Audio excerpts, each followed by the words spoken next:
So, like, I think Gary did the first episode, Busey's Beach. And I would imagine, just based on how popular the episode was and the response to Busey, that, you know, he was ready to dial it up in his second go at it.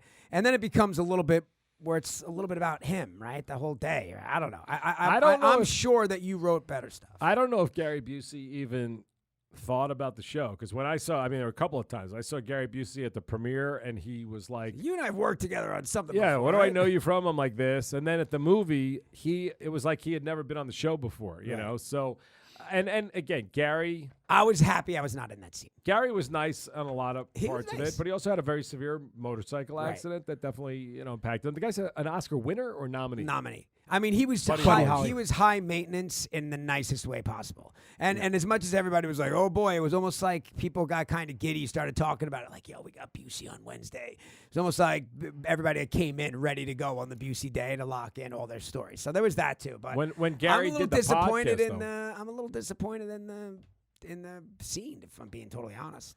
Well, in the scene of the writing, or the scene I don't know. That's what I'm saying. But it just didn't seem like when he's free flowing like he was on the beach that day, like it was working, and it just didn't feel like it worked as strongly. Yeah, as masterfully as Julian Farino shot it. That's what I'm saying. Thank God we had a guy who knew what he was doing behind the camera, because visually the episode is good. And by the way, it's a good point, because I do look at it now and I go, that scene didn't work. I don't know if it was the writing. I mean, the story is Vince wants to get E a great present, and he's got a connection to Robert De Niro, where that desk allegedly is from, Scorsese De Niro, which is New Yorkers. We love it.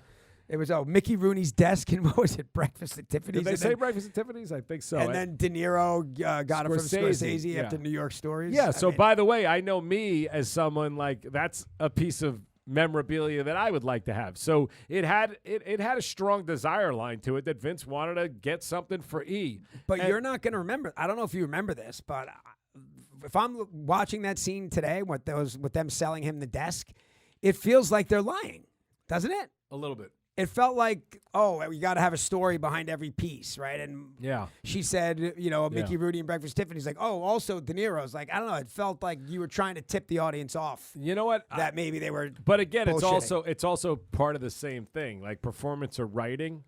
I'm 100% sure, because that's the storyline, that they wanted that desk because it had some personal meaning. Right. Now, maybe we didn't write enough details about it where, Vince would have said Scorsese and this and that. We probably should have had some of that. But you're right, that scene also, which, when I was watching it, two things I'll say about the beautiful girl. Do you have her name, Dave? Rachel Roberts. So Rachel Roberts. Who was the girl that says about Mickey Rooney and Breakfast at Tiffany's, the saleswoman. Yeah, but then she basically just, is willing to go home with Vince. And she walks out of the apartment later, and you rolled your eyes and were like, all right, maybe. Yeah, because when they criticize, this is the depiction of woman. Now, I'll be very clear, and Connolly, you know this from being around a lot of movie stars. I've seen less. I've seen it take a lot less for a movie star to take. But at the same time, when you're watching it, be that way. Maybe when you're watching it on a show, it would have been better if there was some type of connection between them. Besides that, he's Vince and she's just willing to do it because she was. The thing is, he flirted with her, got the desk, and then he took the girl home. But right? I think part of what the show was, and certainly at the time, it was this wish fulfillment that if you're a movie star, you can do that. Which again, you can, and you can do it in 2023, but. You want to see the spark. You want to see something. I don't know. They should have had a little bit more of a connection. It would have bothered you less if it didn't feel just like a callback joke. Yeah, exactly, a joke. And that's the thing. And the same thing with the desk. If I really felt, which we know is true because we know from later episodes how much the guys love Scorsese and De Niro and, of course. They're doing, we've already talked about that. Come on, Vince. I want to shoot you long lens. Yeah. So it would have been nice to feel more of that because by the time you get to Busey's house, you're really not that interested in anything except for how crazy Busey's going to be. And what I think you're saying is, I'm not sure the writing's so bad. Busey doesn't pop the way he popped in the first one. That's what it is. It less energy. Yeah. Some cutaways are after when they puts the paint on drama. There's all these other scenes that didn't get put in, not scenes, but cuts that didn't get put in, where she takes that whole bucket and pours it over his head. And it would be. Oh, that's right. There, on the Why day, wasn't it put in? I don't know. You mean we shot it? We shot it at the end. That was like the final note. I remember Dillon being, I was about to say, Dillon did not like about having his shirt off and just standing there. And and by the way, Dillon looked great when I saw him with his shirt off. I thought Dillon looked good. Yeah, push-ups in between every time. But I remember that Dillon did not like that whole scene. Thought it was stupid, which part of it kind of was. It's a little, it wasn't. Well, it could have been. There are things that if we thought would have been stupid and worked, and that could have been good. I don't know. Like you said, he just didn't. Busey just didn't pop. But you know what it also is? It's like this show, which I like to think, and a lot of the other stuff in this episode, even the twins, is a little pushed, but it's pretty realistic. That shit happens in agencies, whether it's identical twins or not.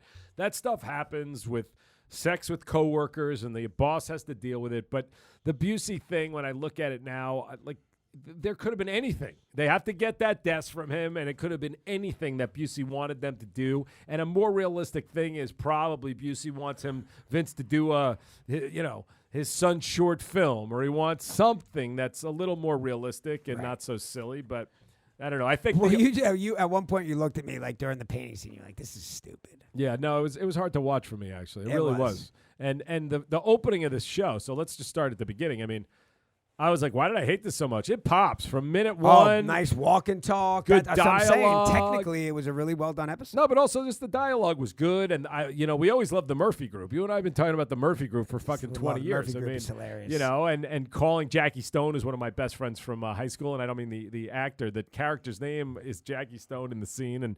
And getting the interview and stuff. It is. There are certain things. Seth Green... tell Sloan I set it up is a big one. So there's like a top tier list of like comments, suit, like there's, and then there's like the bottom, the lower tier of people and there's a lot, I get a comment about that a lot. The Murphy Group. Why the group? Yeah. You got one client. That's what I just thought was so funny. Yeah, right. We ran that one for a long time. Yeah. I mean, why that. the group? But all of it, the whole episode feels so unrealistic. Like there's 0% shot they're going to Hollywood Boulevard to get like The Office. I don't know what they're doing there besides it looks great. It's where the Murphy Group could afford, and that was a really good, different look for the show because we're always down in Beverly Hills, our nice house. It was good to be a little gritty. Right. So and you're on Hollywood Boulevard, right? The like gritty area iconic. But that's where it's funny. That's you guys being super. Yeah, that's where the Murphy Group would have existed. Yeah, that's where. I don't think it would have. That's my point. I don't think that Leo's manager would fucking take that office. But I just don't. That's a little. I'm just saying.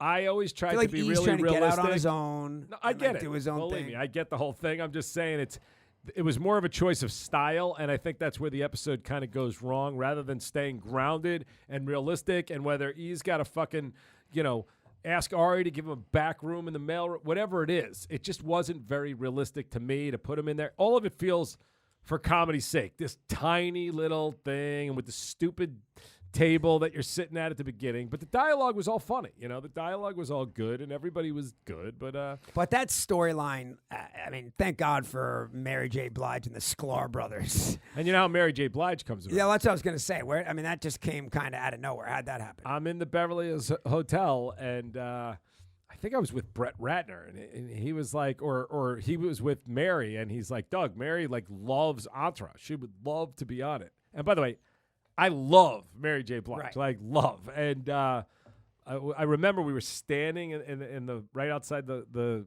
little diner downstairs. I said, if you want in, you're in now. Just say the word. Yeah. So we had to come up with the storyline. Well, that's what I was saying. So did she sneak into the Sklar brothers, or did that all happen around the casting of Mary J. Blige? That 100% happened around the casting of Mary J. Blige.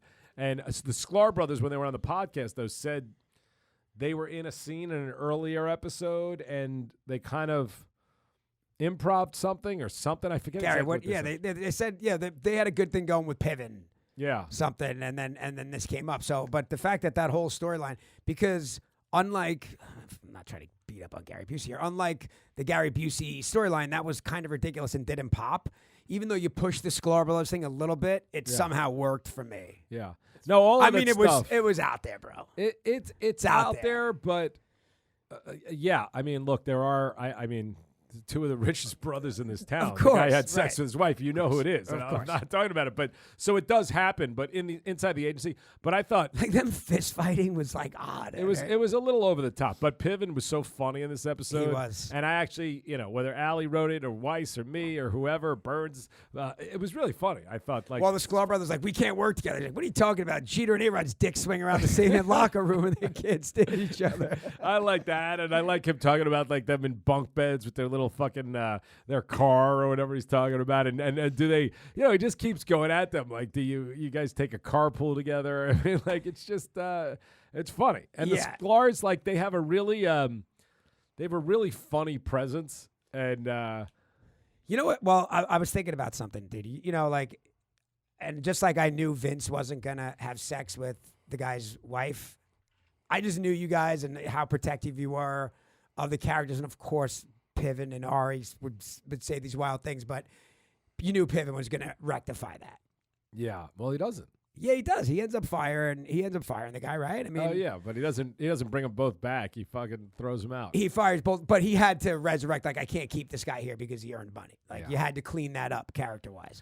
Piven walks in, and I instinctually looked at both Doug and Gary and said, I'm guessing Piven was not supposed to throw all that shit off the desk, and you guys both like, no, he was not. Yeah, I mean, that was rehearsed. I mean, it worked, but Jeremy broke many computers. Yeah, no, he did. And again, it's like looking back at it, was it worth it? Yeah, it was. You know what? It really was. He he fucking cleared that motherfucker off. He's so in, but Gary was there when he cleared off a real computer. I mean, it was like, an Apple computer, but Jeremy's so in. He also threw his prop phone off the hillside, right? I don't think Jeremy's doing it to I think he's legitimately in character. Yeah, of course. He feels it. And, of course. I think that's why he's so good. And the truth is he felt that one, bro. A lot of this episode he carries.